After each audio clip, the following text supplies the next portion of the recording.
Up first today we have Aaron Populus, and he'll be doing the reporter for experiment 4 for group 3.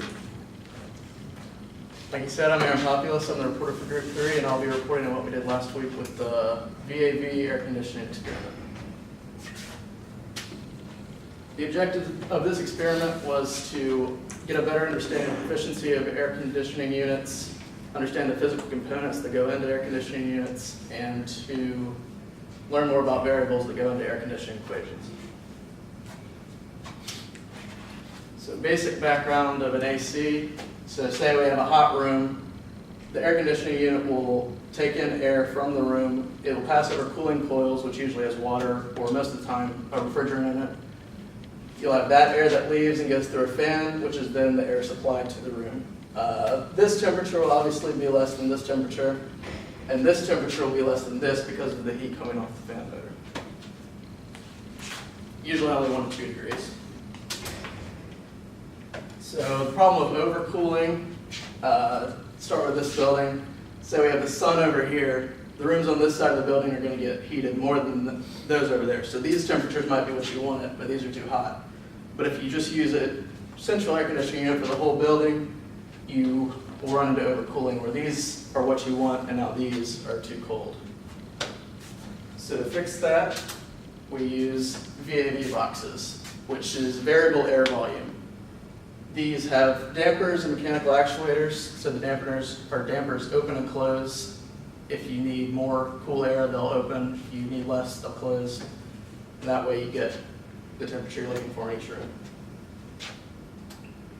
So the apparatus for this experiment mainly consists of a heating loop, which is right here, and a cooling loop, and then 2 chambers that act like the rooms.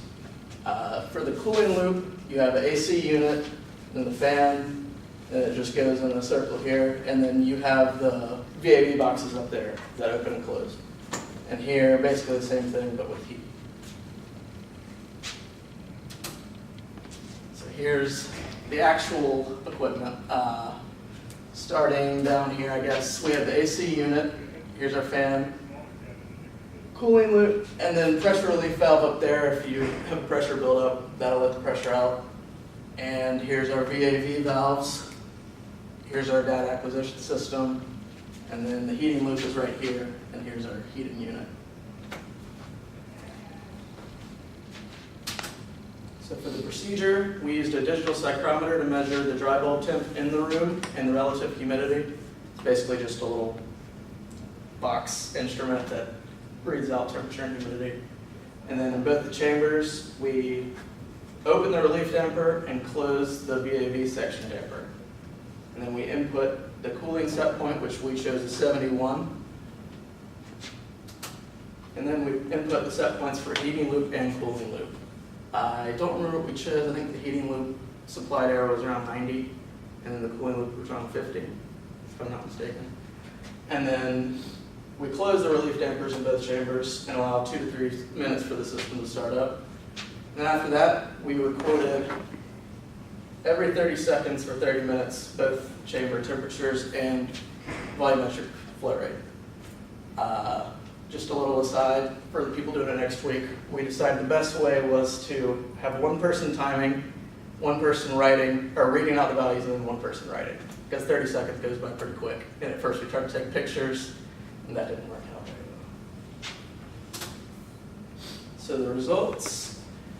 We start with this heat equation that we all know, Q equals mCp delta T, and then we replace M with density and volumetric flow rate, and then simplify it down by plugging in the values from our equipment, and we come up with this.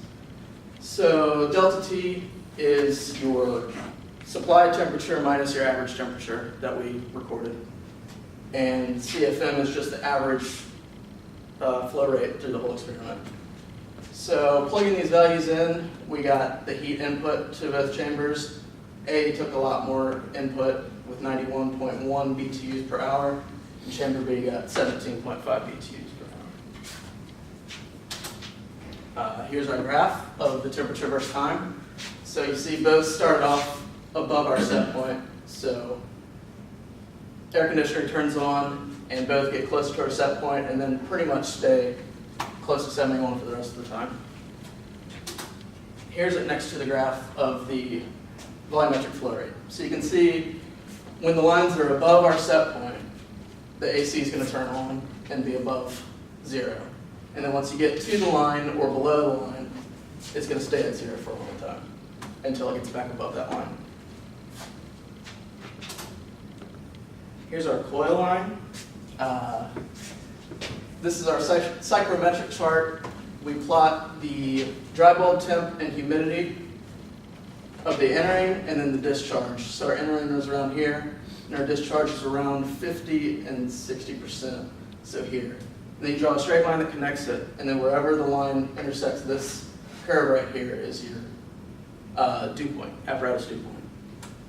So I got around 35 from the chart, and we recorded 36.1, so that's pretty accurate. Then our efficiency. Energy efficiency rating is right here, and this is our coefficient of performance. These two values were given to us in the manual for our equipment, and it came out to be 8.62 for the energy rating and 2.53 for coefficient of performance. And typical values are 2 to 4, so that falls within that range. That's 6 minutes. Okay. Conclusion. I gained more knowledge of components of AC systems and how to calculate efficiency of AC systems, and learn to avoid overcooling to implement VAV boxes. Any questions?